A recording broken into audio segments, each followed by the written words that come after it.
Hello, everyone, and welcome to episode 3 of Mapping Bigfoot.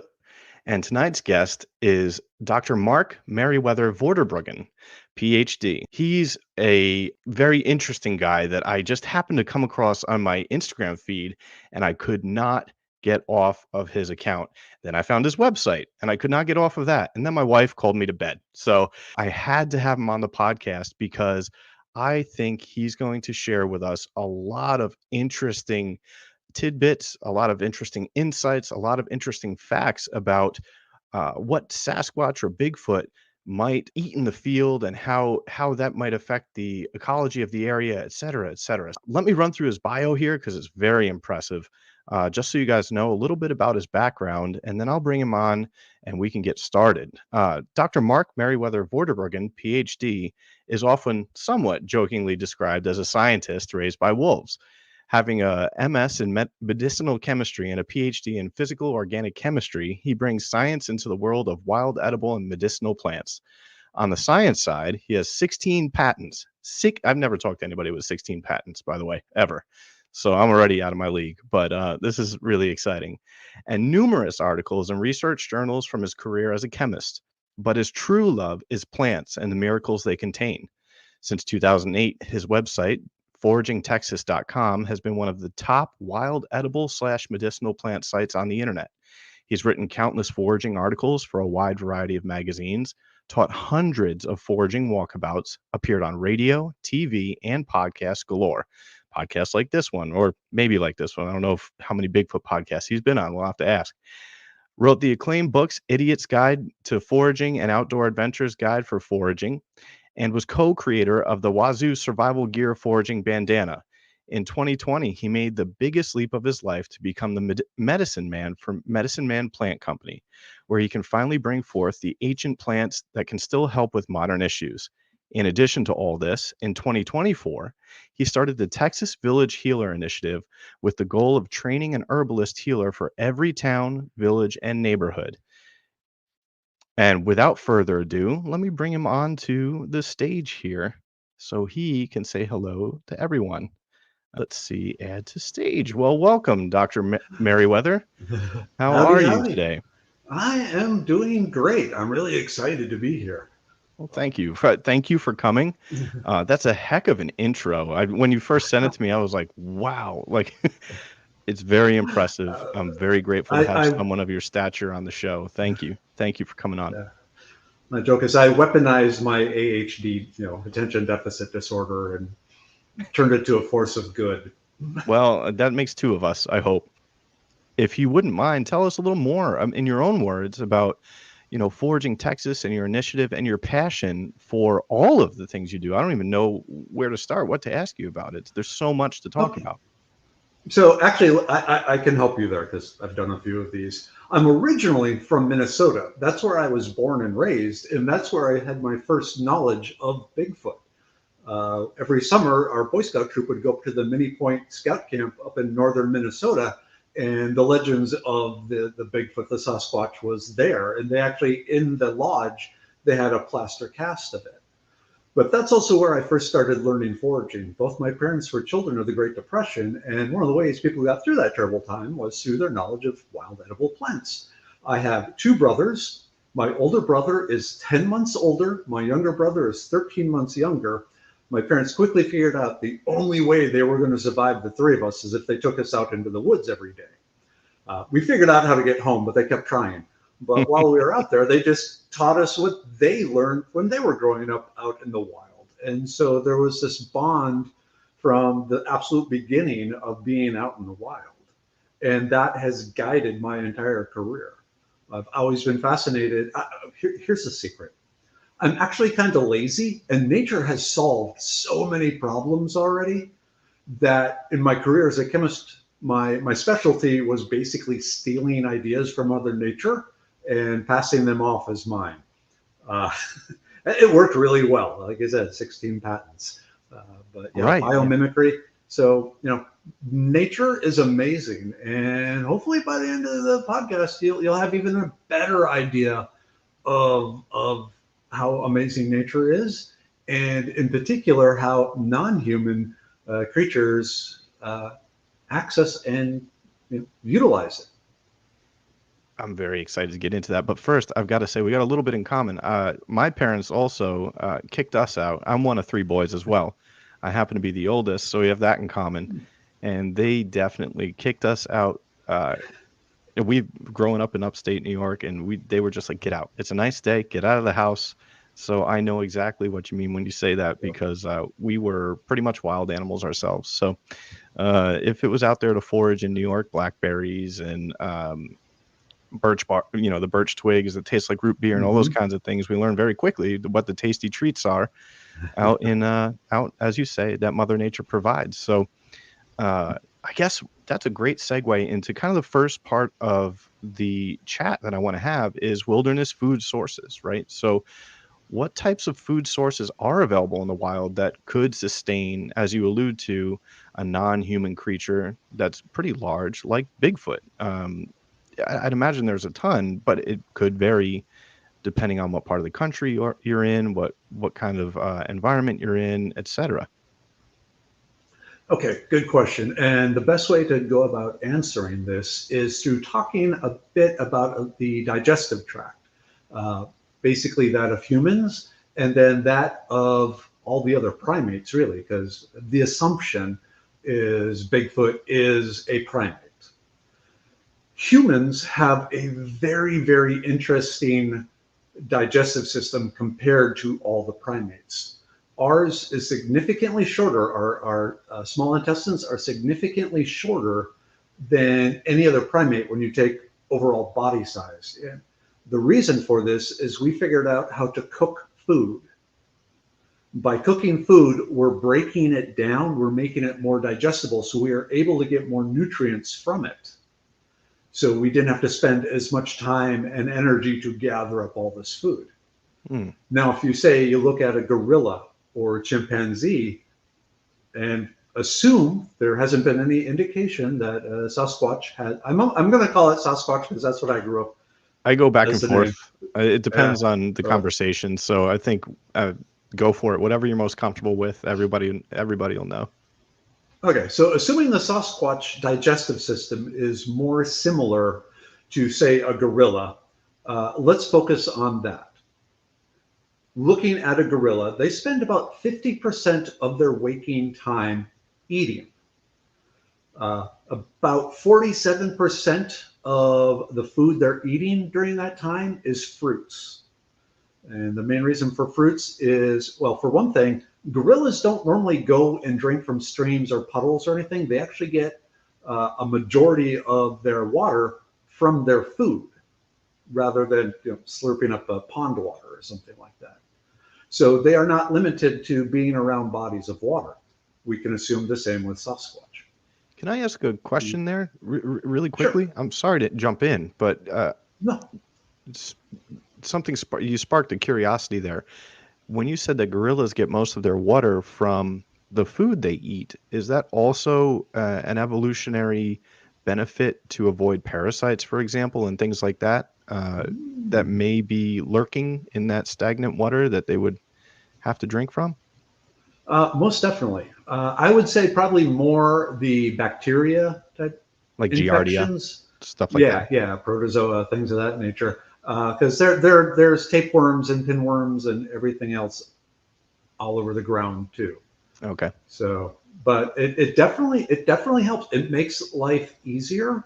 You're not tied into a space. But again, looking at that, the normal range of a gorilla is, let's see, sorry, I have to look at my notes here. Please. Okay, please. yeah. I've got mine up too. The home the home range of a gorilla is about 1 to 5 miles.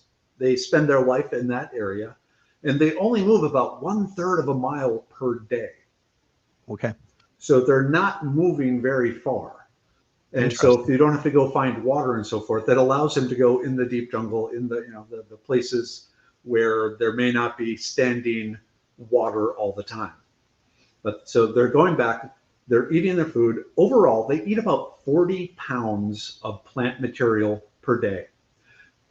Let me back that up. Depending on the primate, but so like the gorilla, it's mainly 40 pounds of plant material. Gorillas have also been known to eat some insects, snails, even a small lizard occasionally.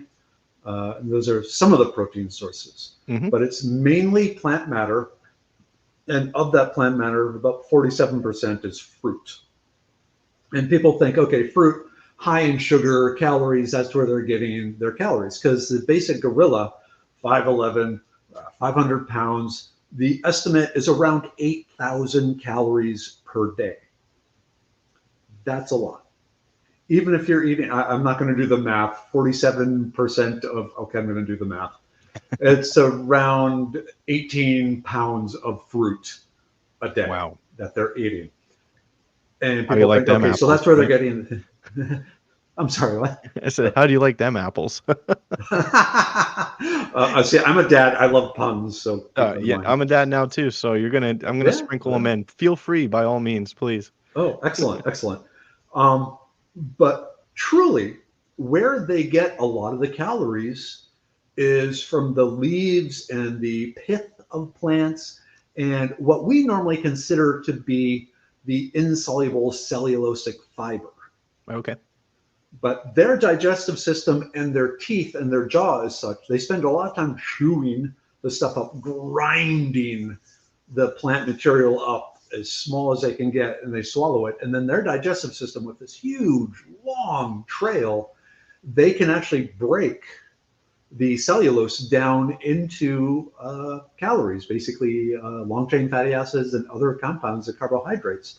So a lot of their calories are simply coming from leaves, from bark, from twigs, from plant pith. So the fruit is great, but there's like chimpanzees on the savannah that basically eat grass and leaves. There's not a lot of fruit out there.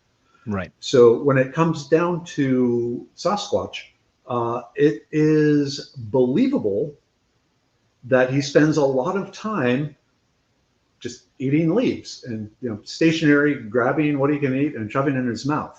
So I was doing some math because I'm a scientist and so forth, looking at the gorillas and then scaling it up to the Gigantopithecus, the big, you're better 10-foot tall prehistoric Gigantopithecus. There we go. Gigantopithecus. And so 10 feet tall, about 1,100 pounds.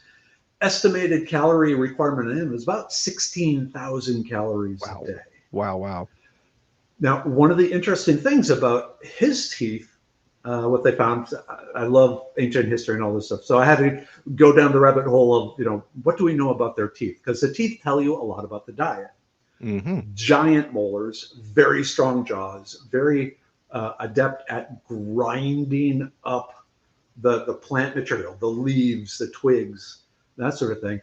But also there were some other interesting wear marks on them that indicated he was also was also pulling up roots and tubers. There were signs that there was dirt attached to the food that the Gigantopithecus was eating.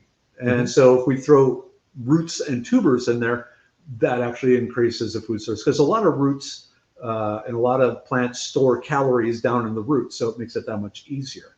Right. It also gives you a sign to look for of holes in the ground. Once you identify particular plants that produce I'm not going to say edible tuber, just a tuber, because when we say edible tuber, we're talking human edible, not other creatures. And we know, dogs can't take chocolate, things like that. So just because something is not edible for us does not mean it wouldn't be edible for the apes. I have a question for some of the listeners. When you say tubers, what would be an example of a well-known plant, like a cattail, right? Is that a tuber? That would be a rhizome, but a potato. Rhizome. Okay. Yeah. So a potato is like a tuber is a lump of starch, basically. Okay. So a potato, Jerusalem artichoke, those out there that grow the elephant ear, taro. Okay. Those sort of things. I have some in my front yard. It's edible, but you have to treat it in a special way. Otherwise, it's like eating fiberglass. Okay. Well, yeah. Well, we'll have to stay on after the show for that one. Okay. A rhizome.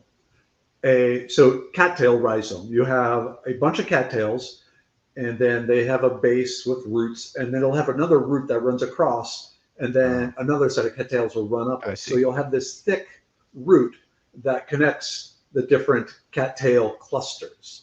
And then that is an excellent source of starch and calories too. Okay. So going back to this, a 100 or a 1,100 pound creature needing 16,000 calories a day, that sounds like something that would just be, vacuuming up the ecosystem. It's like the size of a cow, right? That's a normal head of cattle. Yeah.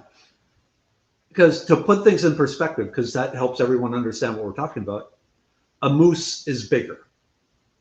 Okay. Mooses are around 1,600 pounds. We know they eat 70 pounds of plants a day, and their calories is way up there. So a moose, theoretically, a moose would very likely be eating more plant matter per day than the Gigantopithecus. Okay. So I might title the episode Gigantopithecus. There we go. We might have to. That's so funny. So, and I don't want to say encounters, my secondary, what would be close encounters of the second kind, where, basically talking to people that supposedly had encountered and so forth. We're talking 7-8 feet tall. Mm-hmm. Maybe 600 pounds, something like that. Right. So not the giant Gigantopithecus, this thing. So one could scale back the diet. So, you mentioned you're a hunter. I'm a hunter. I have not hunted moose. I've lived in places where there are moose, upstate New York, Vermont and New Hampshire and all that sort of thing. In those areas where there's a lot of intermingling of animals and humans, moose are everywhere. Alaska. My brother lives up in Alaska, so he has a moose eating his jack-o'-lanterns every year. Right, like the teeth, Wyoming, Montana, etc. Yeah, but when you go out into the wild, if you hunt elk or moose up in Saskatchewan or something like that, there's no guarantee you're going to find one. Oh, don't I know it? Sadly. Yeah, so it's very possible. Where this is all taking us is that, yes, it would be very easy from a food point of view for the Sasquatch to live in Saskatchewan, the big thicket here in Texas, the big trackless wastelands of wonderful nature that we generally haven't invaded yet. So I think that's a really interesting point, because one of the things I talk about being a GIS guy, my background is spatial analysis, right? So I talk about, you just touched on it, the big trackless wastelands, quote unquote. The vast, I hate that word. I shouldn't have used it, but yeah, the big trackless areas. Sure. Yeah. But there's just the landscape of North America alone is just so vast. When you really fly over and look and really pay attention to areas like I just mentioned, for example, Wyoming, the mountain states, even Canada. Canada especially is really sparsely populated, and there's so much room for wildlife. And I think talking about all these different areas as well sparked another question for me. Like you said, there's a lot of food out there, and I think we perhaps were talking about it before the show started, but the Northeast, for example, Vermont, New Hampshire, New York, versus Texas is a great example. Those foods that are available and the resources that are available, in my opinion, and I'm a layperson when it comes to really the detailed analysis of what's available, but in my opinion, or my assumption, I should say, those two areas are going to be vastly different. So is that going to influence the foraging abilities of a creature like Sasquatch? Is that going to influence their diet, their health, the condition of their teeth, all the above, right? So what would be key differences for some areas across North America, perhaps? Like what would be your assumption that a creature like Bigfoot would forage in the Northeast versus the Pacific Northwest versus Texas, etc.? What are the key differences, maybe, that we could analyze and look at, and maybe help predict their behavior in those areas? Excellent question. And before I get into that, let's keep something in mind. The Sure. ecosystems that are there now were not there 500 years ago, 2,000 years ago, 200,000 years ago. That's a very good point. And so we've really altered, especially up in the New England area and the upper north, like the big thicket down here in Texas, that still goes back to pre-Western, invasion. So, and same with a lot of the Pacific Northwest. So, like humans, really, any Sasquatch up there had to adapt to these changes. Now, what were they eating? One of the big differences between up north and down here in Texas, where we're located, winter. You hit my next question. So, Yeah. yeah, Seasonal changes as well. Yeah. and yeah, and so during the winter months, there aren't all the normal leaves. There aren't the maple leaves. There aren't the sweet gum leaves. There aren't, the cattail rhizomes. All that. Hmm. Deer survive, moose survive, chipmunks, skunks, beavers, all that survive. Who's to say the Sasquatch is not spending part of its time gathering up, storing the leaves or something elsewhere? That's a really Are good. they raiding beaver dams for the bark? Because that bark is one of the things, not just the outer bark, but also the inner bark. If you've been in places with porcupines and deer in the Right. winter, you'll see the trees as high up as the deer can eat. They're eating the bark on there. Just to go sideways for a second, pine trees. You got a lot of pine trees up there. The inner bark, the cambium layer, the living layer with the xylem and phloem, the average calorie content of that is about 400 to 600 calories per pound of fresh, wet bark. So there's bark. There's the bark. There's the spruce tips, the pine needles. That's not a problem for them to eat, one could assume. And basically any sort of plant. And also, if they're getting their calories from the breaking down of the cellulose, the plant doesn't have to be fresh.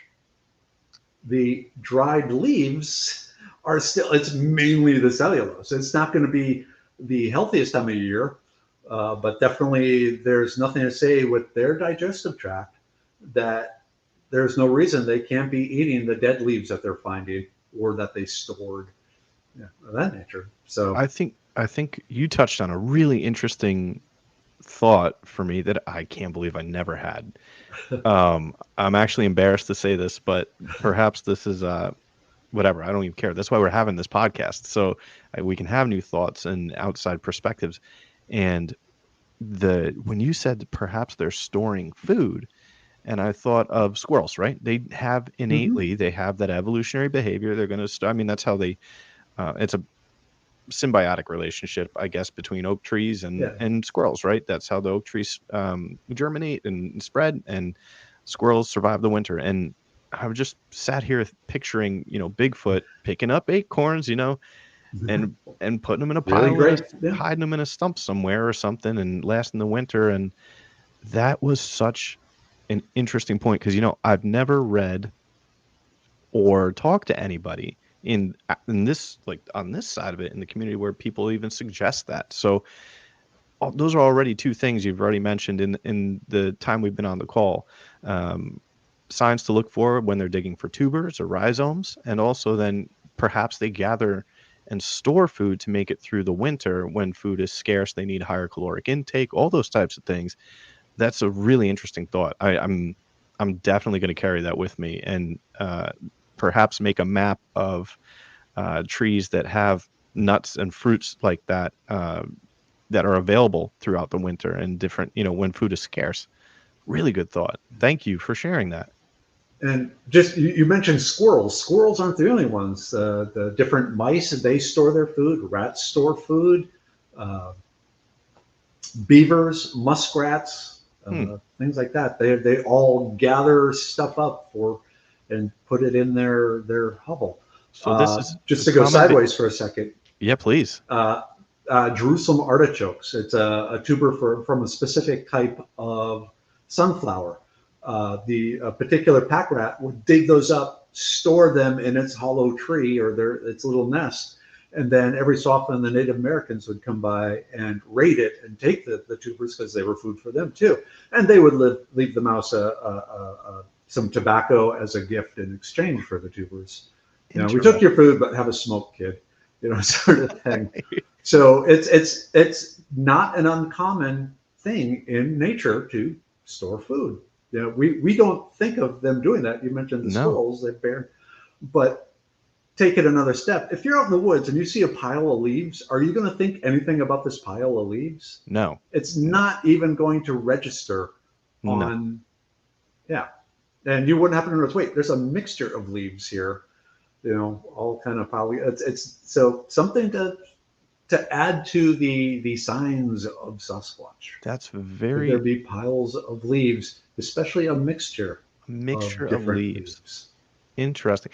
And I'm learning so much. This is great. It's the fact that it's already a common human behavior to raid stores from wildlife. Um, Mm-hmm. that's, I mean, I'm sure that's doesn't it's not a far leap for that to be perhaps a behavior that Bigfoot would have as well. So, and other Yeah, animals also raid other animal stores all the time, right? So this is yeah. just very, very informative. And we haven't even gotten through the first section. Learning so much. Well, I This mean, is great. you know, thinking the chimpanzee sticking the stick into the termite mound, but they're also going after honey. A lot of primates understand honey, good stuff. Yeah. So yeah, this is something that they have figured out. Other animals may produce things that I want to eat. You mentioned honey, and this is actually one of my next questions, and it's into the next category, if I can make the jump to medicinal plant use, because honey is, I believe, like nature's antibacterial elixir. And one of my questions is, I think this is great that you brought up honey. Is it possible or likely that Bigfoot would use medicinal plants to survive, or learn knowledge about how plants, if it's sick, what plants help it, or what plants keep, for example, eating certain plants to keep maybe mosquitoes away, or things like that, right? Is that likely or possible, or do you know any examples of animals that do that? Oh yeah, so 100%. In the wild, quite a few different types of animals have been noted as using plants in a medicinal way. The reason they feel it is being used in a medicinal way, either the creature is using it in an unusual way, like rubbing it against its skin, Okay. or it's a plant that it wouldn't normally eat. But then when it does eat it, they notice a change in the health of the animal. So birds, dogs, elephants, bears, weasels, monkeys, chimpanzees. Chimpanzees have been seen to use 13 different plants medicinally. Wow. Orangutans, bonobos, and an assortment of monkeys. One of the really famous studies of plants or animals using plants involved a troop of monkeys. I want to say it was down in South America. And for months, the researchers tracked the monkeys. And one of the nice things about these monkeys is in the morning when it'd wake up, it would defecate. It'd be up in the tree and it would defecate. And so the researchers were able to track each monkey. They had a number on each monkey and they could track the feces from it. And they would study it over the course of this year to see what changes and what was going on there. They found a thing as the content of worms increased in the feces. There was a point where the monkey was then seen taking these certain leaves that it never ate otherwise. They were very rough, scratchy leaves, and they would make stacks of them and roll them up into a thick tube and swallow it whole. And then the next day, the feces would just be absolutely loaded Ah, with worms. And so what the thing was doing is it was swallowing this thing, and it basically scraped along the intestines, dislodging the worms to reduce the worm load, which causes a lot of stress on like organisms. a pipe brush, right? Yeah. Like, Yeah, wow. yeah, Wow. exactly. So, So that sort of thing, yeah. wow. Okay. So, if hypothetically, I'm going to throw a hypothetical at you. If we're both in Texas, and if I'm out in the Texas prairie, um, and I I'm a Bigfoot or a Sasquatch, and now I've somehow become loaded with parasites. What plants here or locally would I be looking for if I were Sasquatch in a bad Okay. spot? I'm not feeling good. What could I do to make to recover? Okay. So down here, and actually all across North America, we have a very good tree that actually contains anti-parasitic compounds, and that is the black walnut. Okay. And Yes. the leaves, the bark, the nut husks, and so forth. There's a jugalone, which is a very anti-parasitic.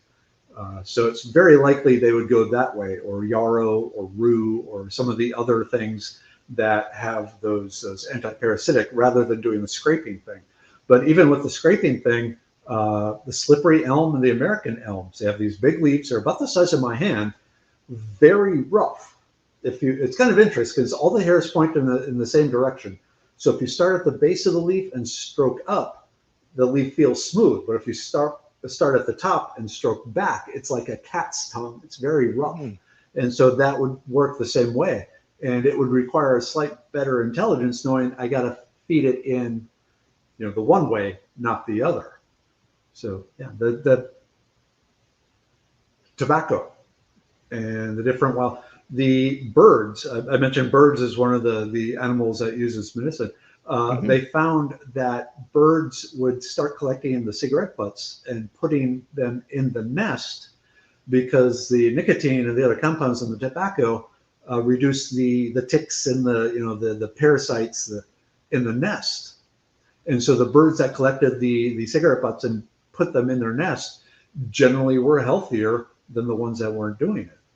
There So goes the they Surgeon figured it General's out. warning. Yep.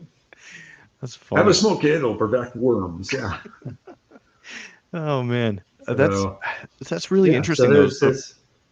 Uh, so we've talked about like food sources, medicinal plant use in nature. But what about some foraging techniques? So you alluded to it earlier when you talked about signs to look for when perhaps Bigfoot or an animal is digging for tubers. So if I want to learn more about the techniques that a creature like Bigfoot might use, what kind of foraging techniques should I look for, or signs that something has been there foraging? Oh, okay. This is going to sound like I'm going completely off topic, but By all trust me on means. this. Okay, across North America, there is this thorny vine called the greenbrier, and alternating leaves, two tendrils at the base of each leaf, and thorns along. These things can grow 30, 40 feet up into trees. The thorns only go up about 9 feet. Hmm. Above 9 feet, the thorns disappear. The reason being is on North America, there was no herbivore that could reach up above 9 feet. And so the thorns, they help protect the plant. It's necessary to protect the plant. They keep things from eating the plant, but they don't do anything else. They don't add to the photosynthesis. They don't really, it's an energy cost center rather than, it's like, we need the military. We got that. They're not making us money. They're not producing anything, but they're there because we need them. Mm-hmm. But the vines that figured out, I only need it up 9 feet. Above that, I don't need it. Where am I going with this? If we're thinking about Sasquatch, how high can he or she reach? And if you spend all day reaching for things above your head, that gets tiring. Mm, That's a waste of energy. Think shoulder waist height, especially waist height, finding that right energy cost. I'm okay. all about energy cost. So I would think the levels of where you would see signs of grazing or leaves and branches being pulled off would be, probably 3 to 6 feet off the ground in that area. So still in that zone of herbivores, North American herbivores. Great strength. Why do they need the great strength? Probably to maybe break down branches, tear open branches to get into the inner bark. So again, branches, maybe in that case, maybe we will say 7 feet off the ground, branches broken, so they can just snap off a branch and then sit and eat the leaves leisurely. But yeah, I would think that the it would be difficult to at first glance tell, say, a Bigfoot from a deer, but once you take the whole big picture in, I believe, again, you have great strength, you need it for a reason. They're breaking the branches off and eating it, whereas a deer is just nibbling on the edges. So I would be looking for areas of unexplained plant damage to the bushes and the trees. Okay. Now, you can also add this in there. It may have evolved to know if I leave signs of me, I'm going to get an arrow in my back. And so it may have, we talked about the gorilla having 1/3 of a mile. They probably have a better range than that to spread their spore around. Cats, they bury their feces so other animals don't know they're there. I'm thinking Sasquatch is probably intelligent enough to know there are things that are smaller than me that they hurt me. And so over time, it probably figured out how to avoid these creatures. So it just became an instinctive, hide my signs because otherwise I'm going to get eaten. It's smart enough to figure that out. A cow or a bear or a rabbit, probably not smart enough to figure that out. But, right. Right. Chimpanzees, gorillas, they do sign language. They're, I think they said the average gorilla and chimpanzee is around the intelligence of maybe a 6 or a 7-year-old. And, so about this as is going to be a intelligent as bad I am. example. Awesome. Yeah. If you think, and kids in abused homes where they've learned even at a very young age techniques to try and avoid being hurt. So Sasquatch has been doing that for a long time. So one of the other things I wanted to make sure to ask you about was something that caught my eye in your bio, and it's a word I like, walkabout. Now, Sasquatch, in my opinion, is on one big lifelong walkabout. And when you bring people on your walkabouts, your foraging walkabouts, what are some, and this might be a little off topic, but I want to talk about the listeners' experience in nature as well, just as much as I want to talk about Bigfoot. So I'm going to start perhaps to make the transition to about people in nature and how to be safe and what to look for and practices, best practice. Since you're really, I'd hate to leave out that part of your expertise out of this episode. So when you bring people into nature and the wilderness and you begin to teach them about medicinal plant use and foraging and all of the things that go along with that, what are some of the bad habits people bring, assumptions people make, or things that are easy, like an easy place to start, right, for somebody that's interested? So, I mean, that's kind of a loaded question, and feel free to go with it where you will. But I think we've talked a ton about Bigfoot, but I also think the other side of that is being, if you're a researcher, learning as much as you can about what's out there, because how are you going to be able to identify these behaviors and assess an area unless you really understand what's going on out there? So it's kind of this episode's a double-edged sword, and I'm really I think we're really going to benefit from your expertise, because you've already provided such great insight into some of the possible behaviors that Bigfoot could display in the wild.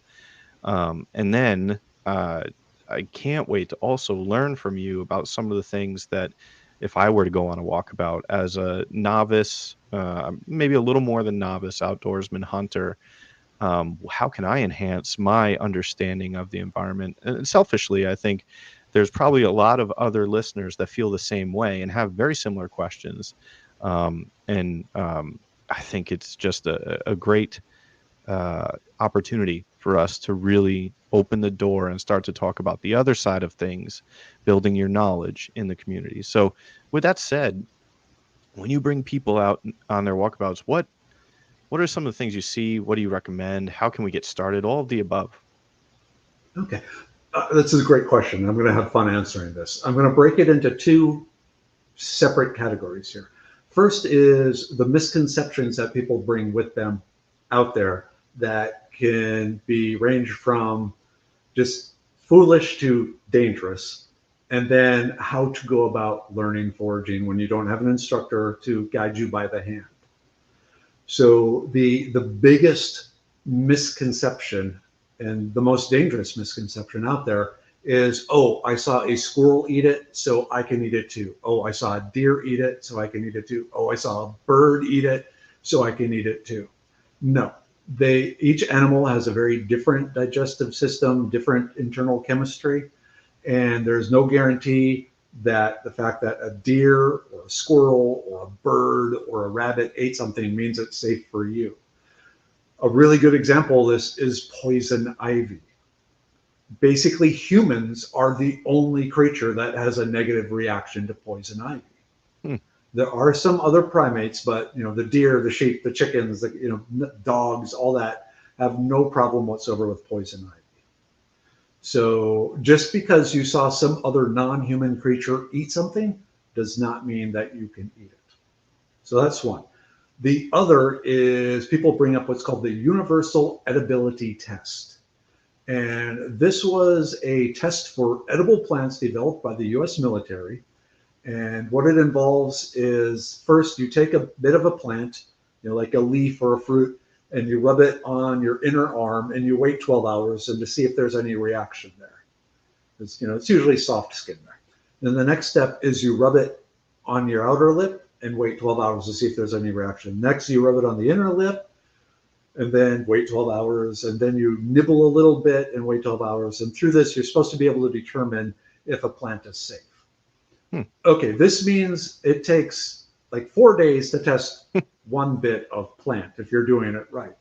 As this was developed by the military, the thought was you'd probably have a troop lost somewhere and each person could take a different plant. So if you're on your own, the universal edibility test, pointless. Even if you're with people, there are a number of plants that may taste good, but are really bad for you, either immediately, within 4 hours, or over time.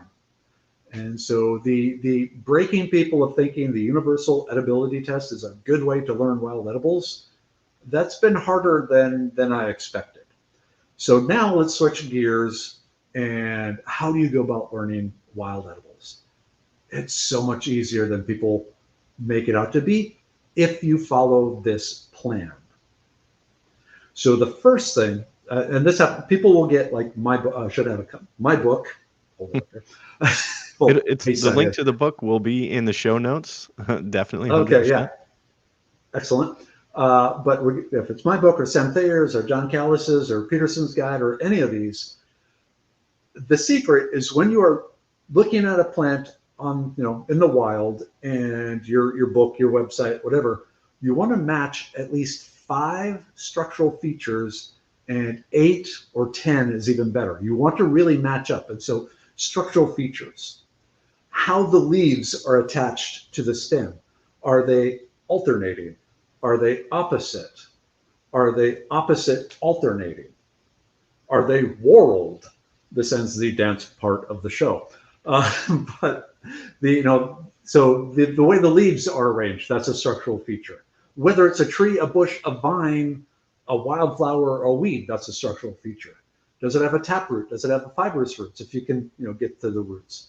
The flowers, where are the flowers located? How are they clustered or not clustered? How many petals do they have? How big are they? What color? I mean, there are dozens. You mentioned my website, Foraging Texas. There'll be a link below. On each, there's currently 248 plants and mushrooms on that. I'm always adding more. But each one of those, it has 12 structural features to match up. But usually once you've matched 5 to 8, you've zeroed it in enough where I feel it's safe to eat. But I give you 12 because, especially like flowers may not be there all the time. The fruit may not be there all the time. I think I'm going to dub the 5 to 8 structural features. I think I'm going to dub that Merriwether's Index. I think we just. I'm okay. I'm very egotistical, so yeah. Yeah, like I say, you don't get a PhD without a hell of a lot of ego. Anyway, so that's the first step. When you're looking at the plant, 5 to 8 to 12 structural features. And all us foraging instructors, all us foraging book authors, we talk behind the scenes. We know each other. We've been talking to each other for decades. And so when we're writing a book, like a regional book, say the Foraging of Texas, the Foraging of New Hampshire, we'll focus on the same structural features. So it's just kind of uniform. So you don't have to learn a whole new whatever because you've switched to a different author. Okay, so what you're looking for, very important. 5 to 8 structural features. Now, the other thing is in what order do you start learning these plants? And for this, I've come up with a system. We can call it System 2 if you'd like. Basically, harnessing the brain's dopamine and little successes to keep you at it. So you start with the trees. You go outside, you look around, you look at the trees, you figure out what trees you have. And it's really easy nowadays because the smart plant identification apps on the phones, generally those suck. But for trees, they're actually pretty good. And especially if you get like 2 or 3 different apps and try all of them and kind of zero it in, you'll very often get in the family or maybe even in the genus. And from there, you can figure out the specific species. Another tip, we'll put this link down below too. The USDA Plants Database.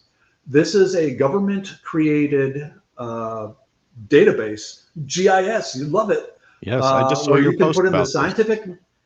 Oh, yeah.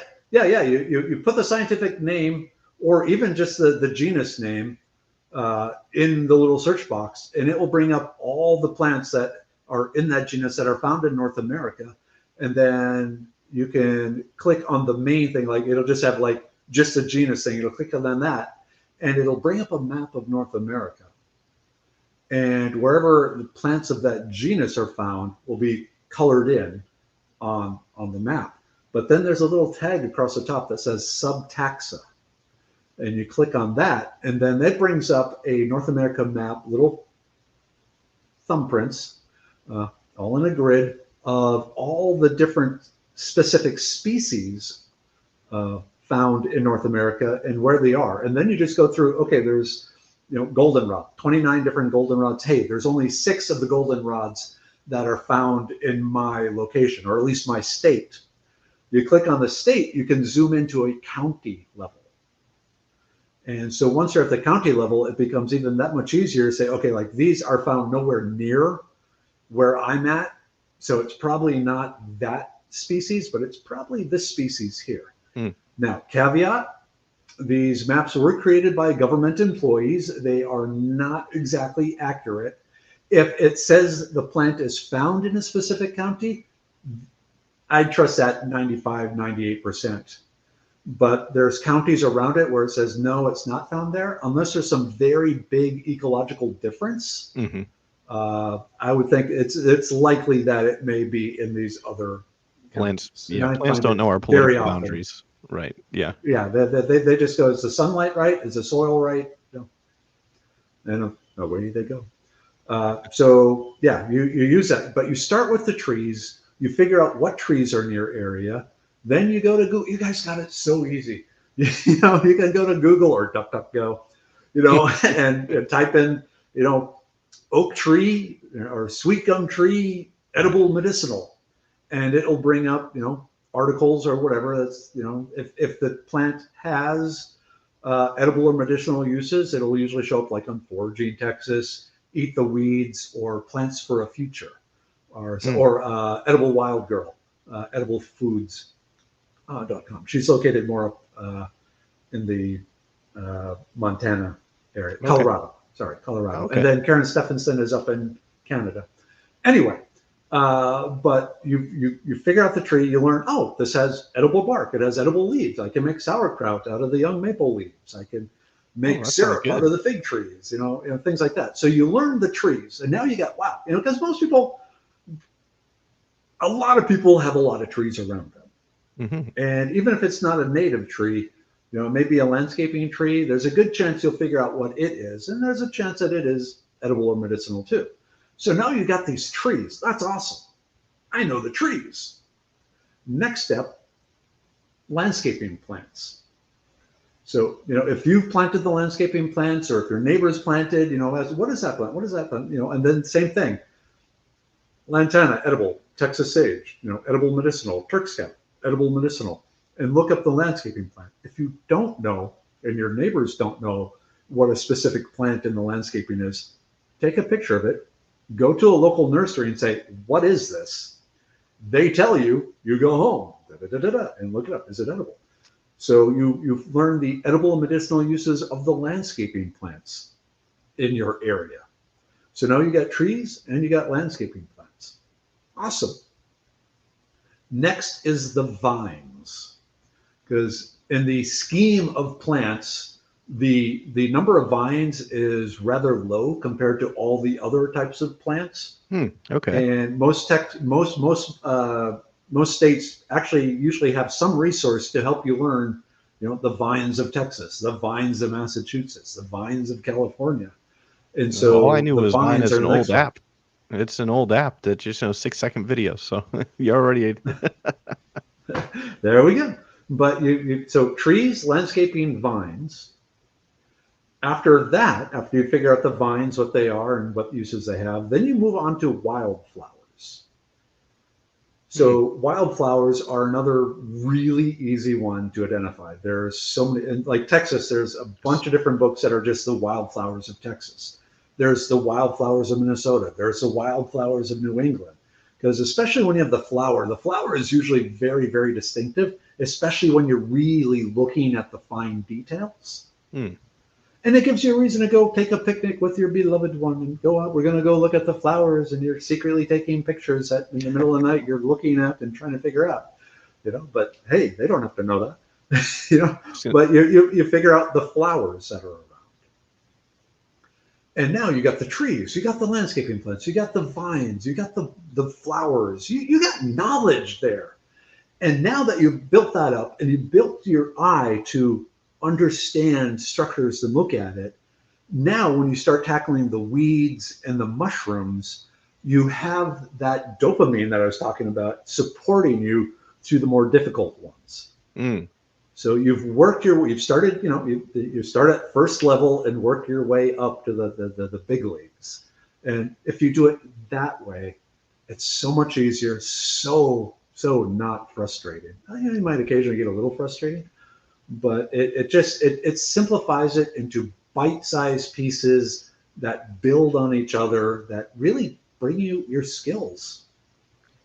I think that's really good advice that I'm actually going to try. I was thinking through some of the plants that I've identified, even weeds in my backyard. I think I had spiky lettuce in the backyard. Prickly Um, lettuce. yep, prickly lettuce. I have Prickly. sweet potato vines growing in the front. So I'm just going through all the plants that I know in my yard alone. So I think that's really good advice for the listeners because and I say this about wildlife too and survival skills, etc. I think if staying true to the theme of the show here, if you're going to get out and research Bigfoot, you really, and we want to get to the bottom of the mystery. If we don't educate ourselves in everything, all aspects of what's out there, we aren't really going to be safe. Most importantly, uh, and B, we aren't going to be able to tell what's out of the ordinary, what's not, um, and we aren't going to notice patterns necessarily. We might overlook things. Mhm. So, I think that's why having you on really is very valuable, because you provide this window into foraging and edible plants and medicinal plants and new behaviors that we've already covered in the show. And then skills is the next thing that you provide a window into and access to, right, through your website and your classes and your books. So I think that if the listeners have made it this far, because we've had a few dad jokes, so maybe they tuned it, just hit the hit the X, and they're like, "All right, these guys," you know.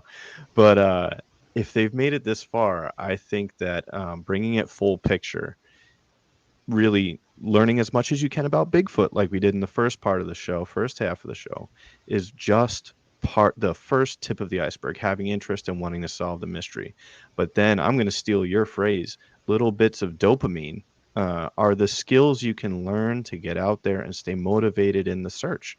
You can learn about foraging, you can learn about plant identification, you can learn about animal identification, tracking, survival skills, wilderness first aid. The list goes on for all the things that are valuable skills anyway, to learn in pursuit of Bigfoot. Really, if that's your inspiration to get out and learn these things, it is for me. It's part of it, and hunting as well is a big part of it. I think that you know, use I'm trying to use this podcast to learn things and share what I learn with the audience. And um, I'm inspired to go learn more about foraging. Being a hunter, I never, I'll dedicate out probably too many hours if you ask my wife, but I'll dedicate hours to learning behaviors for elk, for example, or deer, or perfecting that Mhm. call or that grunt or whatever, right? And that's the dopamine for me to get out there and do that.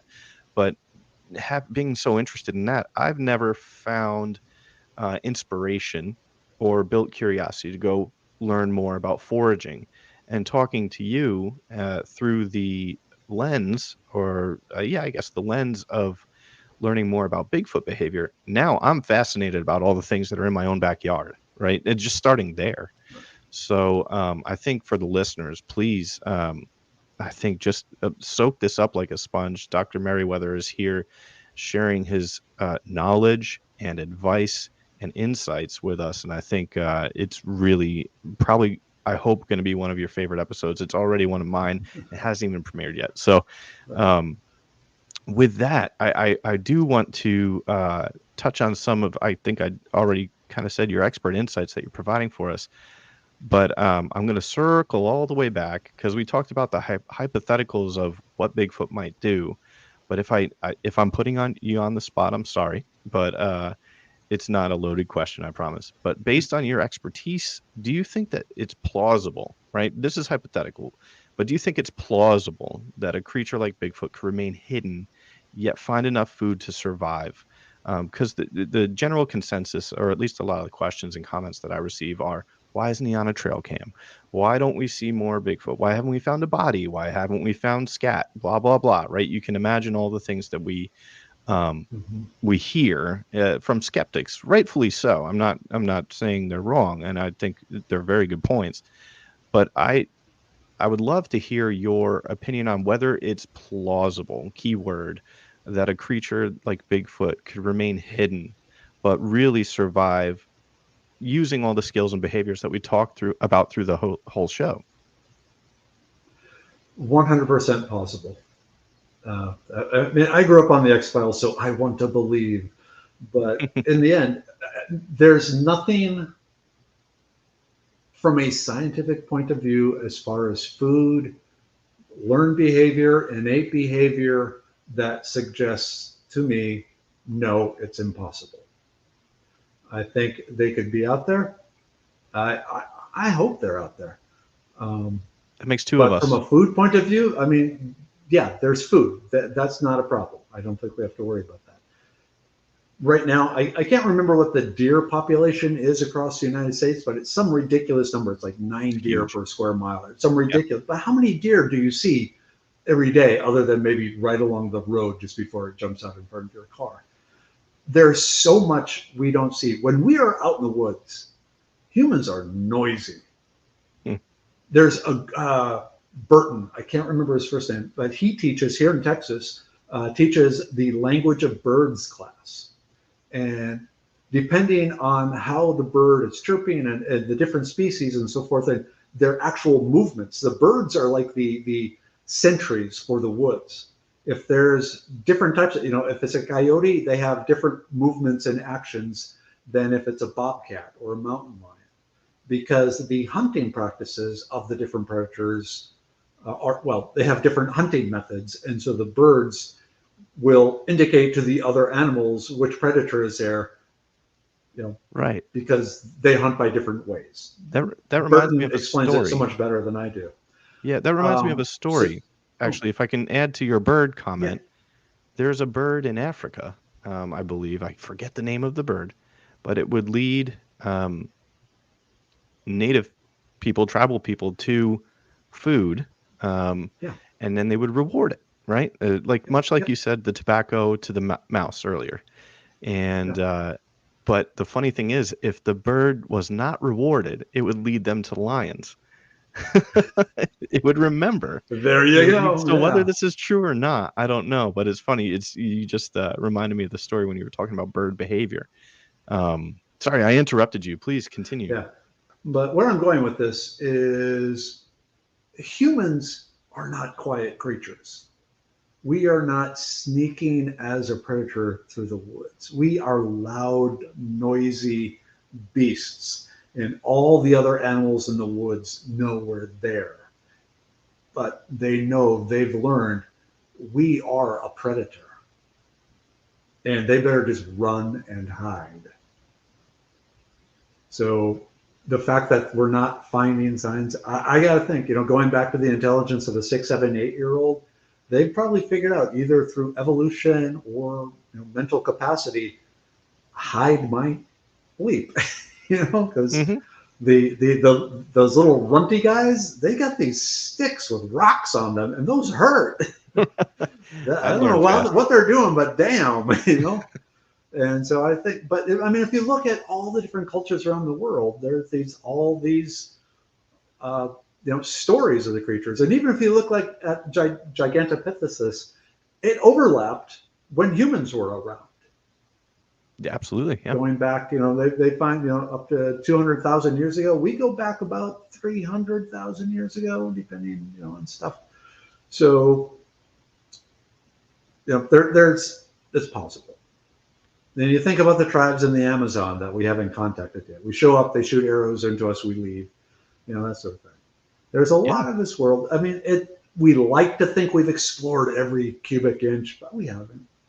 And just because we walked through once doesn't mean we saw everything that was there when we walked through. Oh, don't I know that? I mean, Yeah. I can't tell you how many times I've walked past a quail or a pheasant or something and a rabbit, etc., and it's jumped right out practically in front of it. Could have, if it was a snake, it would have bit me, right? I probably Yeah, walked through. and think natural coloring.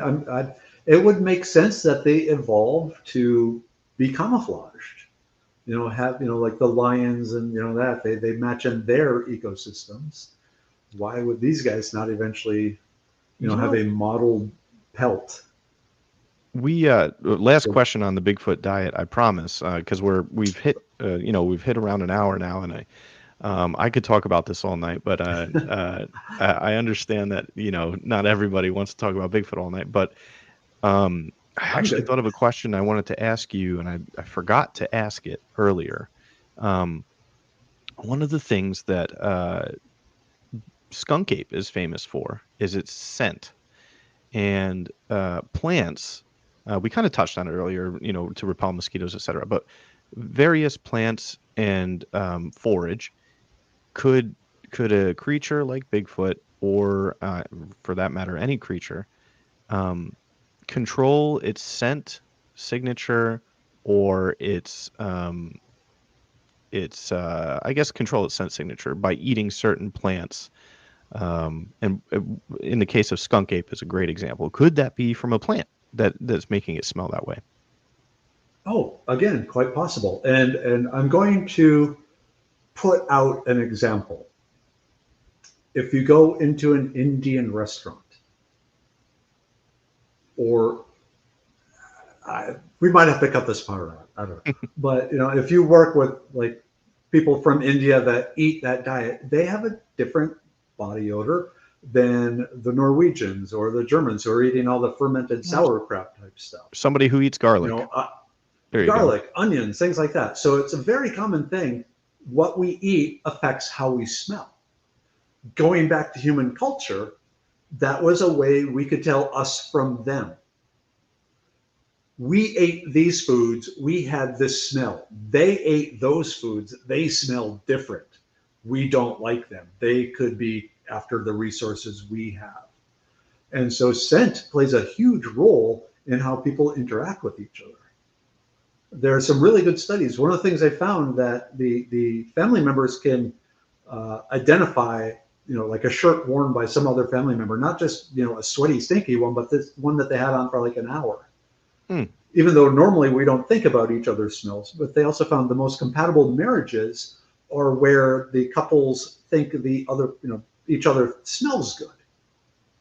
So, yeah. So long story. I have a tendency to go all over the place. Oh, but yeah, well, in that case, it's very possible that they are eating something specifically for a insect repellent thing. If you talk to the people who've been on Naked and Afraid, one of the things they'll tell you is before you go out there, you load up on garlic. You just eat to the point where it's coming out of your pores as a natural insect repellent to help protect you for a while until you can find something out there to help.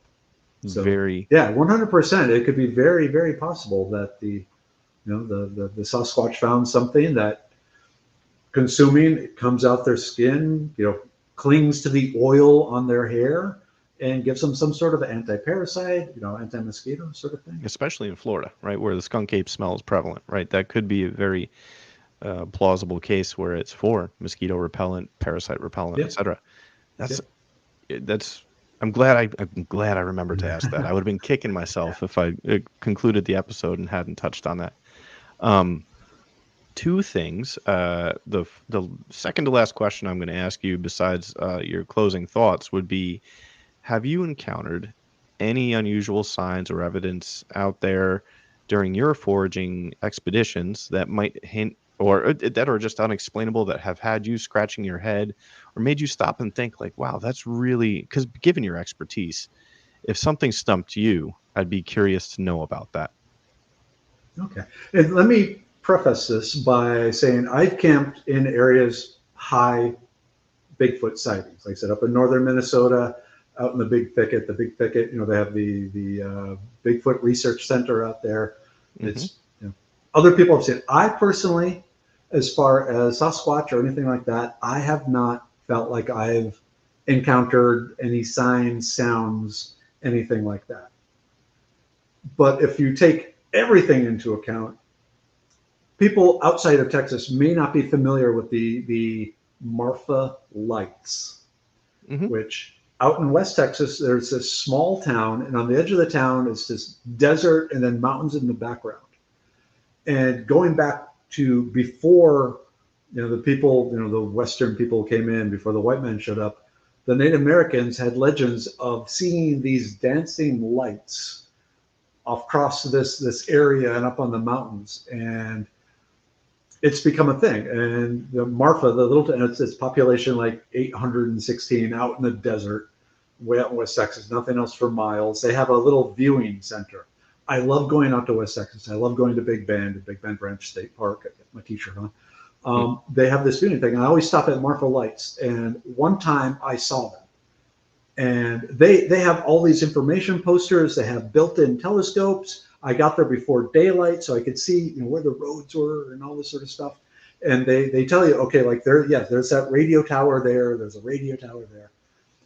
And you see these lights, and they're like all the UFO type things. They'll be zooming around, and I could not explain it. It wasn't temperature inversion. It was, it was, I could not come up with any plausible excuse. And like I said, they have, people thought it was this, and they tell you what people have said it may be, and they also say, but there's no roads there. It's the only thing I think it could be is every so often town members just go running 10 miles out in the desert with flashlights and dirt bikes and Guys, running tourism's been around. low this month. Get out there. Yeah, we need to get back on Instagram. So there is unexplained phenomena around. Right. That's where I'm going with this. We still know so little. I appreciate you acknowledging that, especially coming from a scientist who's got such a diverse background as yourself and such a huge wealth of expertise. That's why I asked that question. I think ending the show on, after talking to you and learning so much and gaining so much knowledge and understanding your background, but also acknowledging that there are things out there that we can't explain, that we haven't documented yet, and that we haven't explored, touched, seen, captured, uh, done the edibility test on yet.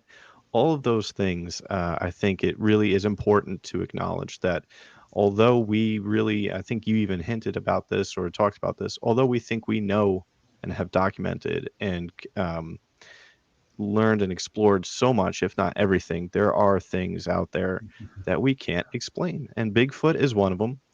And although I'd like to have an explanation or some irrefutable proof, in the meantime, all we can do is learn. And what I want to say is thank you, Dr. Merriwether, for being on the show, having us on the show. I'm going to have to cut that part, but thank you for being on the show. It really means a lot that you consider us on a cold call, just coming on the show and sharing your expertise and going into so many interesting topics and rabbit trails. I think our viewers are going to really enjoy this. I know I have. And with that, I'm going to ask if you have any closing thoughts or anything you'd like to promote, anything you have coming up, books or anything like that, please. Okay. First, if I was going to focus my search around a specific plant, it would be the tree known as the hackberry. And there are several across North America. The reason being, they form these thousands of these little tiny berries that are just super nutrient dense, super calorie dense. If you've ever heard of Peking man was Homo erectus pecanus, and it goes back about 700,000 years ago. One of our ancestors lived in central China, had clothing, made tools, had control of fire, this sort of thing. They were found with lots and lots and lots of these hackberries because it's a real easy to store food. The leaves are very nutritious. The bark is very nutritious. It's a food tree. Most people consider it to be a trash tree. But as far as wild foods go, it's spectacular. And it's found not just all across North America, but all around the world. Interesting.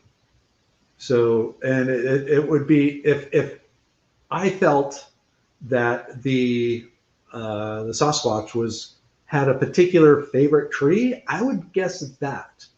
And one of the things about the hackberry is the wood is very brittle. Every time it winds, branches break off.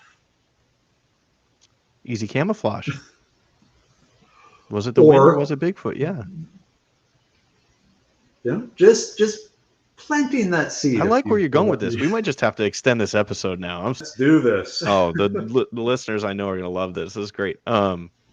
Now there's also, I forget the name of the plant, but there are nests in the Pacific Northwest that people have found, and it might be the hackberry, but they claim that the nests are made out of a specific tree or shrub that has vital properties for birthing. That the Bigfoot uses this tree, and the Native Americans have used these plants for some qualities that it has that help in birthing. Is there any merit in your opinion, or something you know of, to that hypothesis would be the word I'm looking for. Yeah, there are a number of plants that were given to women in labor to either help relax the muscles some, increase their ability to withstand the pain, also reduce bleeding afterwards because there's a lot of tearing. Now, the tearing is kind of specific to the humans because of our size of our head to the body. Don't know, haven't seen a Sasquatch give birth. I don't know if we get tearing there. But at the very least, I could see some antibacterial properties being important, some hemostatic, stopping the bleeding and sort of things, muscle relaxants, calming agents. See, now I'm intrigued. I want to know how difficult it is for a primate to give birth compared to a human. Because if you think a lot of animals, it's stressful, but they're not howling in pain or anything like that. We raise rabbits, cows, goats, all that sort of thing. It's like pop, pop, pop, pop. Is that the way it is with primates? That's a good question. I don't know. Good question. I really don't know, but I know people who do, and that might have to be one of the next episodes. Yeah, but definitely ask them. But lining the nest with medicinal, like going back to the birds and then stealing the cigarette butts to keep the parasites down. Yeah, it would make sense that there's something that assists them. It could be that the branches are very easy to intertwine and get a good nest. There's medicinal properties, there's mechanical properties, there's different possibilities. But medicinal can definitely be included in why are they using these things. I wish I could remember the name. It might be hackberries. I think it starts with an H. Now I'm gonna have to. I'll add it to the show notes when I remember, because I'm gonna try so hard. I'll waste the rest 15 minutes trying to remember that, and then as soon as I forget, I'll be in the shower later and I'll be like, that's what it was. Cool. So since we're going down, I guess I'll take a second here and see if there's any questions that I have just to utilize the last 15 minutes or so until 8:30. That I might not have asked that I scrolled past in my outline here. I don't know that we didn't cover it. I think we did. You did have the question about, how does understanding the local flora and fauna help you? Oh, yes. You even touched upon that. If you know the animal's food, that's one of the driving factors of their behavior. Like deer, right? Being a hunter. Yeah. Yeah. So if you're just walking the woods looking for Bigfoot without any knowledge of the plants and what might be food and it's just blind luck. And most likely you're too loud and stinky that they're going to find you and they're going to, haul ass out of there. So finding a possible food tree and hunkering down and just waiting, I think would be a better plan than just randomly running through the woods. Or setting your game cams up in specific areas. I would think that one of the things I've learned in my studies of human biochemistry is energy. And what can we do to conserve energy? Because that is, energy, calories, that determines a lot of our capabilities. And so looking at Bigfoot, big creature, I would suspect that they are using the game trails created by other animals, because something that big busting through the woods, it's tiring. It's going to require more calories. It's more chance that they're going to be found. Apes aren't designed for running for the most part, especially the bigger one. They do like the knuckle walking and so forth. So I would not think that the Bigfoot is traveling very far per day. So I think once you find an area rich in, say, hackberries, that's where I would set up cameras. Because if it's a place, and then leave them there for a year, right, basically, and hopefully during that time they come in. I got to think they know their territory pretty well, And so, like any other nomadic uh, food gatherer, like the animal, they have a trail that they do throughout the year to find fresh food. Because if you're just sitting in one area, and if you got five of them eating 50 pounds of plant material a day, that will strip an area pretty quickly, and Yeah, that it's a will pretty heavy dent. signs that they're there. So I would think they have maybe not a definite track, but kind of zones that they travel through in their search for the food. I wouldn't even say search for the food, as they acquire the food. But I also think, as we talked earlier, they can eat a lot of stuff that we can't, because they can get the nutrients from the cellulose itself, which we can't. Right. So, Now, you touched on, actually, I just thought of another question. You touched on human impact on particularly in like the Northeast. Another human impact, I think, is invasive species, right? So, how, in building off of your comment, humans weren't there 200, 2,000 years ago in the Northeast, just using that as an example. We brought invasive species, or they made it here somehow. How do you think invasive plants in particular have impacted not only, I mean, obviously Bigfoot, but foraging, animals that are reliant on certain types of plants, things like that, that would modify behavior, and or become more beneficial, right? On both sides of the coin. What, in your experience and your opinion, do you think, what role do invasive plants play? What impact do they have on local flora and fauna? Obviously, mostly negative most of the time. Um, but what's your opinion I'm on that? excited to You answer look like this you're one. ready. This is You're rubbing your fingers Oh together. I can't yeah, wait to hear what yeah, you have yeah. to say. Okay, you touch on it, benefits and negatives. So just because a plant comes from somewhere else does not mean it's going to become invasive. Usually, the reason it spreads so rapidly, like down here, the China berry, the Chinese tallow trees, is because nothing in the native ecosystem eats that plant. Right. It's not under the pressure it's under in Asia, Australia, Europe, wherever, where it's part of the ecosystem where it's being eaten and something is keeping it in control.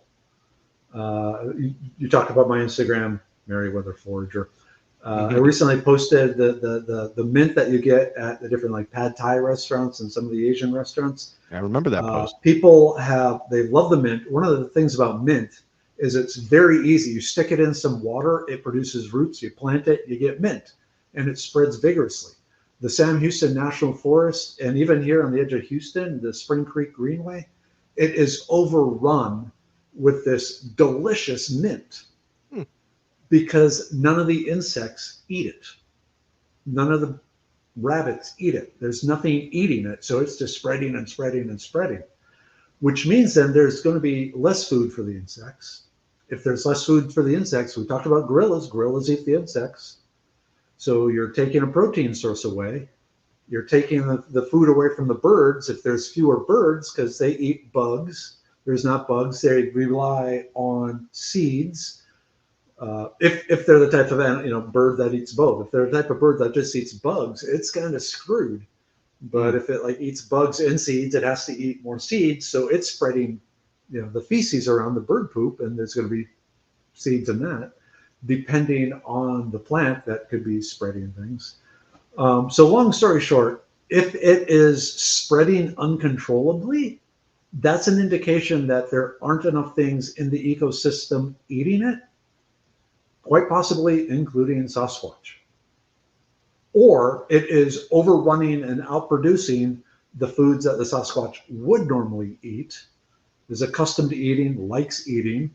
Because that's the thing. If it's a reproductive strategy. If you produce enough babies, the other plants can't compete with you, and you end up with these huge patches of a monoculture. We basically invasive plants are basically like a giant field of corn. It's just one plant, maybe a few others sprinkled in, but it's predominantly one plant. And nature doesn't work that way. Nature doesn't like just one monoculture. So by that, yeah, it's causing problems. But you also touched upon there may be other plants coming in that are eaten by things. Dandelions are a great example. Dandelions, the true dandelion, is non-native. It came over from Europe, and it spread. And one of the things that helps control the dandelions, not just things eating it, but it is super nutritious. But the deer, the rabbits, all those things, they eat the dandelion too. But the growth pattern, and I'm kind of going off topic here, just bear with me. Please. Uh, the dandelions, they mainly go in areas that have been abused and just laid bare of other plants. And you basically have maybe just grass, like, out in the yard, not my yard, but other people's yards, where you have roots that maybe go down 2 inches. And then every time it rains, the minerals in the soil gets leached deeper and deeper and deeper, which is why you kind of keep adding fertilizer to your yard if you have grass, because the natural minerals are there. Dandelions come in, they'll send a taproot down 12 feet into the soil, suck all these minerals, bring them back up into their leaves. That makes them so super nutritious. And then when the dandelions die, the leaves are there on the surface and the minerals get released into the surface again. You also have a lot of humic acid and fulvic acid and all the plant material. And you got 12 feet of root mixed in the soil. So you've suddenly turned really crappy soil into really organic, rich soil. And then the other plants move in and then they take over and you get that progression, eventually leading to mature woods. Where I'm going with this, I have no idea. Give me a second. But basically it boils down to, just because the plant is foreign doesn't mean it can't end up playing a positive role in the ecosystem. Right. That's what I was asking. Are there plants perhaps that like you touched on that are negative, have a negative impact on the environment or the species that live there? But also, are there plants like the dandelion, which I did not know was technically a non-native species? Did not know that. They are delicious. My grandfather used to make dandelion wine. Excellent. But those beneficial plants that do come in, I was wondering, how would, if they're not native, how would Bigfoot or other species, how would they gravitate towards consuming them? How do they know? Okay, you got good questions. First, the plants that were specifically brought over, they were brought over for a purpose. They were brought over for food or medicine or fiber, generally food or medicine. And so humans found them to be nutritious. And so, we talked about the differences between biochemistries and so forth, but it's also likely that some, like dandelions, burdock, things like that, have a nutritional value to Sasquatch. And they figured out, oh, maybe I can eat this. Now I get to talk about one of my favorite subjects. How did humans learn which plants are medicinal? And I'll run you right through, because most people think it was like trial and error. No, because a person actually sat down and calculated. If you look at all the different possible plants, all the different possible maladies, all the plants we know, through trial and error, how long it would take to figure it out. This works with a fever. This works with a bacterial infection, all this. It was over 1 trillion years, longer than the Earth has been around. If you talk to the Aboriginal people, if you talk to the indigenous tribes, if you talk to the people who remember or have passed down the knowledge of these plants, how did we learn which plants are medicinal, regardless of the culture around the world? The answer is the plants told us. Which to the Westerners think, it's probably made the same face I made. Wow, hey, I'm a dandelion, eat me if you want to go pee a lot. No, it's not like that. So now to explain it, we have to get lost at sea. Trust me on this. I'm going somewhere. I trust you. We made it this far. So we're in our life raft. Our ship has sunk. We got a fishing kit. We're catching fish. We're eating the fish. And for the first 6 weeks, the people are just eating the meat of the fish. They're shushami, basically. They're catching the fish, they're eating the meat. But over and over and over, there's been a thing that happens right around 6 weeks where suddenly they catch a fish and they pull it up and they're looking at this fish and they're going, damn, those eyeballs look delicious. Why have I never eaten those eyeballs before? And the liver, oh, yeah, man, I want that liver. And this yellow gooey, I don't know what this yellow gooey thing is, but I want that too. And suddenly a switch gets flipped in their brain and they start eating all these other parts of the fish too. And it turns out those parts are very high in nutrients that the body needs. The body recognized there's nutrients that it needs in that fish. How does this come into plants? Well, when we think about our senses, our sight, our smell, our taste, even our hearing and our sense of touch, we have a tendency to downplay it. When we think of like sense of smell, we think of the bloodhound, or a bear who can smell, like 1,000 times better than us. When we think of eyesight, we think of the hawk that can see the little mouse from a mile in the air. When we think of hearing, we think of rabbits or something, or deer, great sense of hearing, all this sort of stuff.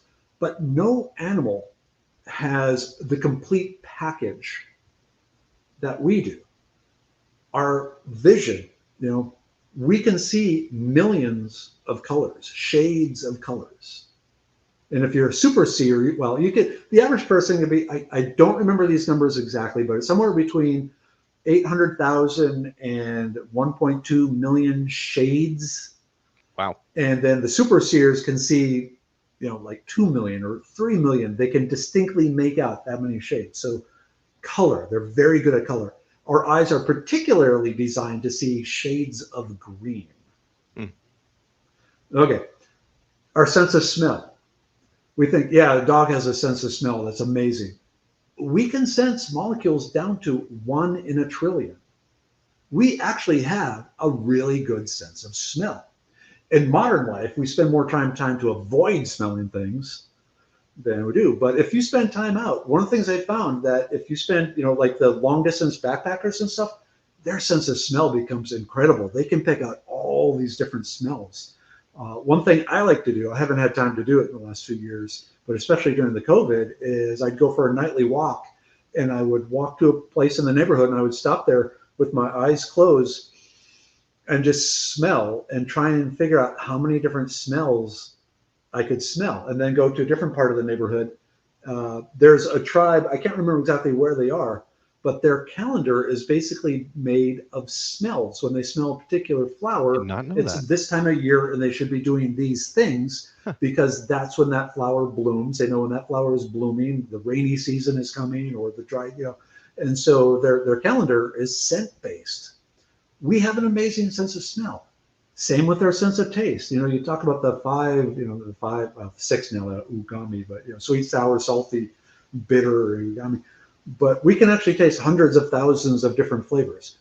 Where I'm going with this is our senses are really good at analyzing our surroundings, working with our brain, and then our brain figuring out, what? If I took this vine and twisted it around, I could make something that will catch that rabbit. And so we normally think the brain is analyzing things, I'll call it from an engineering point of view. Sure. How can I attach this rock to a stick? How can I make this rock sharper so I can cut the meat? Things like that. We completely forget we're also analyzing the chemistry around us. Another good example is a pregnant woman with their cravings. And suddenly they want like pickles and ice cream. That's the running joke, at least from Gen X and so forth. And it boils down to assorted salts and calcium and fats, things the developing fetus needs and things they're going to be needing to support the fetus. In Africa, it's very common for women to develop cravings for this one particular clay. It's very mineral rich and it has the minerals that the body needs to help bring a healthy child. So we are doing this. We are taking in this information. Our brain is analyzing it, not in the front where we're thinking, but in the rear brain, and saying, you know what? eat them. The food manufacturers know this, and they have hijacked that impulse that, hey, we need that. And yeah, and so that's why they're so good at, Doritos, oh, Oh, well, or yeah. Frito. Taco Bell, It's jeez. like it hits all the caveman parts of our brain. Doesn't it? Yeah. So Do you think there's a parallel between you're describing our brain and our, psychology and our evolution.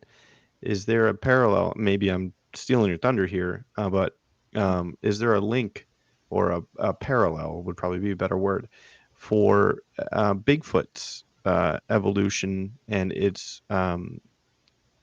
development of its diet and its adaptation to invasive species to bring it full circle in its own environment? yeah, so if you look at other creatures, octopuses, octopi, whatever the plural is, they're Now I doing don't know. that. They're figuring things out. They're eating the invasive species. They are developing hunting techniques specialized for the invasive species, the different camouflage and so forth. So, I mean, if octopuses are pretty smart, but there's other indications in the wild of animals analyzing, and think crows. I mean, you've Hmm. seen where crows, they'll figure out like a 7-step process to get Crows a are little fascinating. chunk of food out of it. Yeah. And I figure crows again have about the intelligence of a 6 to 8 year old.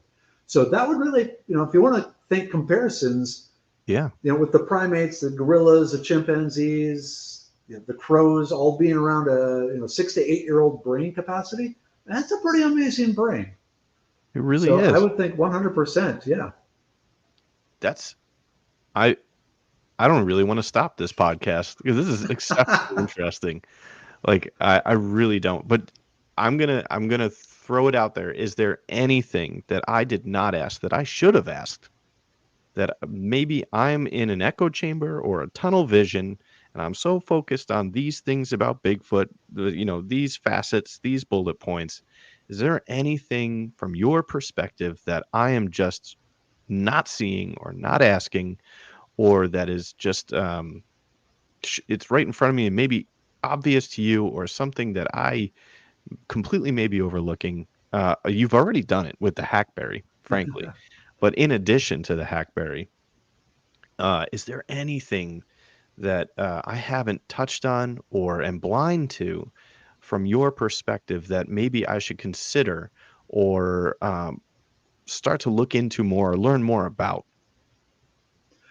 So one thing that's a big mystery for the Sasquatch is how big is the family unit, gestation period, and social gathering. Do they travel around in small family? My guess, based on the ecosystem and other animals and gorillas and so forth, is they are somewhat of a troop. They have core clusters.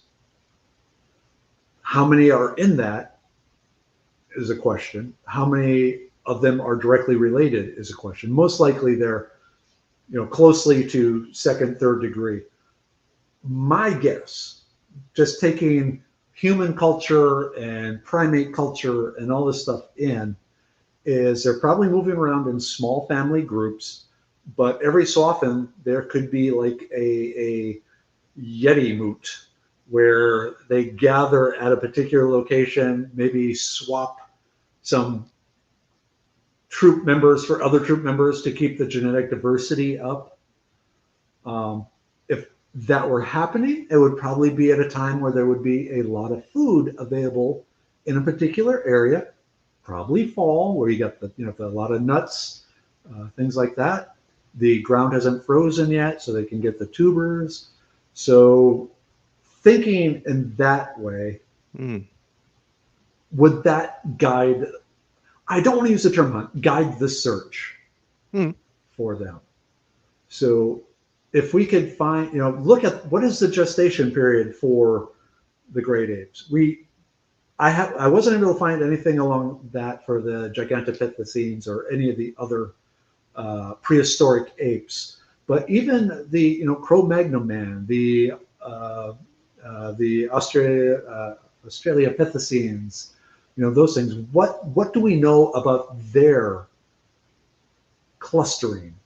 and grouping, and can we extrapolate something, or can we use that as a baseline to guide us? But like I said, going back to, I really think they're probably traveling around in small family groups. I mean, how long does it take to train a young Sasquatch to go out and do squatchy stuff on their own? I don't know. But if we looked at apes and so forth, we could probably get an idea, not only what is the gestation period, but what is the point where the animal is capable of living on its own. So not just the doesn't need mother's milk or things like that, but it has learned the skills, what foods it can eat and so forth. Is it proficient? Yeah, where it truly can go off and it knows it doesn't need the parents feeding it. Right.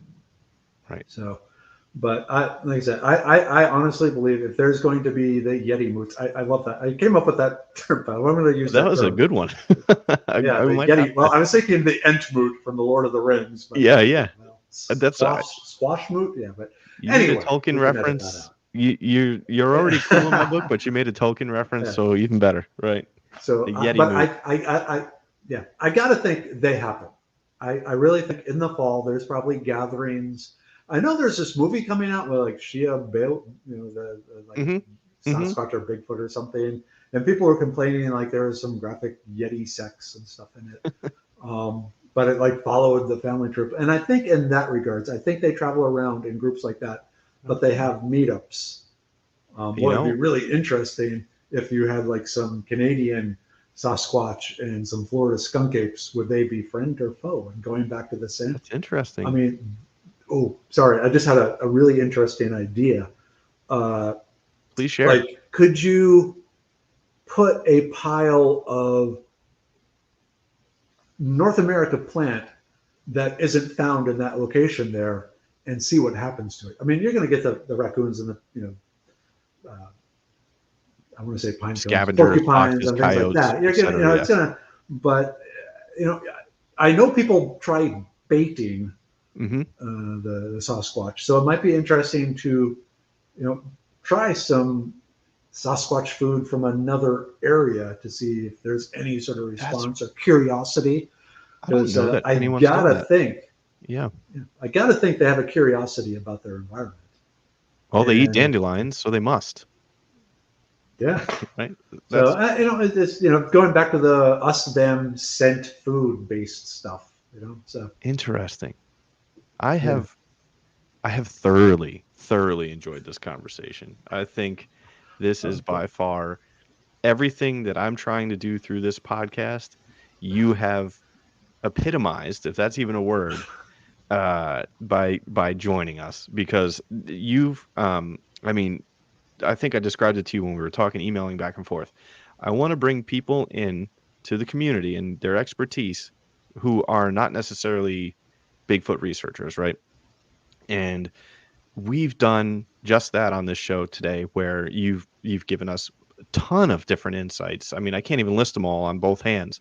That I think people are going to talk about. They're going to learn things that are useful in their everyday lives, in their adventuring, in their research, and then we've got a lot to think about from, everything we've talked about. So this has been like you might have to come back on, honestly, if you're up for that. I think we need to follow up. Egotistical, remember? Right? You might have to be a regular.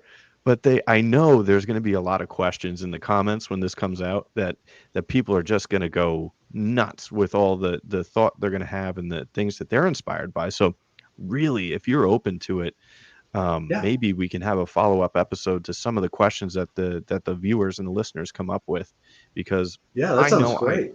I know I couldn't possibly think of all the questions that the community is going to have, but I think this is a great episode, and I am elated to have had you on the show. I can't say thank you enough. It's funny, I've watched the light on your windows above you go from daylight all the way to dark. So I'm like, okay, that's my cue.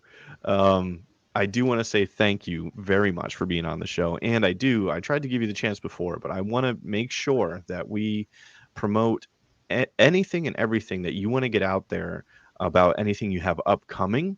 anything that you have out there, like your books, your website, your account, please let people know how they can get a hold of you if you'd like them to.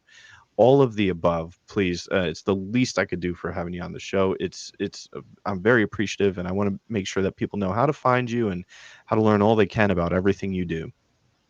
Okay. Oh, thank you, thank you, thank you. I just love connecting people to nature. So, and giving them insight into the science behind what's going on, it excites me. I'm a nerd. But yeah, the center of everything is the foragingtexas.com website. And there, like I said, it has 200 and some plants. It has lists of upcoming in-person classes. I teach not just all across the South, or not just all across Texas, but even like Georgia bushcraft and Minnesota and stuff like that. If you wave some money at me, I will show up, sort of thing. So I was going to say, if you have a live gathering sometime, give me a call. I will not hesitate. I will not hesitate. So foragingtexas.com, and from there you can find my different social media. You can also find my herbal primaries business, Medicine Man Plant Company, or you can just go to medicinemanplantco.com. And that's where I have different personally formulated herbal concoctions based on science to help with different issues. So like the liver pill, the brain pill, the serenity pill, the libido pill, things like that, designed to work. Each formula works under 3 different known mechanisms in the body to help accomplish what you're trying to do while you're taking the thing. There's also some herbal honeys and some wild forage teas and all this sort of stuff. So if you're interested in health, especially, I don't want to use the term ancestral health because a guy I don't really care for took that term, but basically the health we had when we were conquering the world with a rock on a stick, as opposed to the health we have today, medicinemanplantcompany.com. But yeah, if you go to the Foraging Texas, there's also hundreds of hours of YouTube. I've moved over to Rumble because I get less problems with Rumble than I did with YouTube. So I got the Texas Village Healer Initiative going on Rumble. There's Merriwether on Substack. I've been doing this before there was social media. So as a new social media thing comes, I set some ground there, and I got so many now. Yeah. Foragingtexas.com. There's an email. Ask me a question. If you have questions, go ahead and email me. I'll try and help you out there. Definitely, I love the idea of taking the viewer questions and doing another show on that. That would be fun.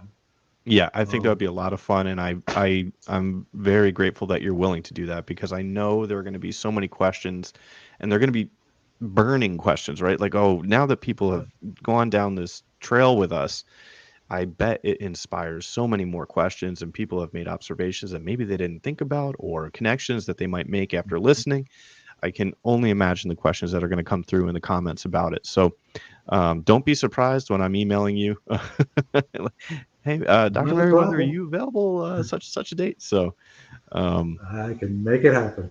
Excellent. Well, thank you very much.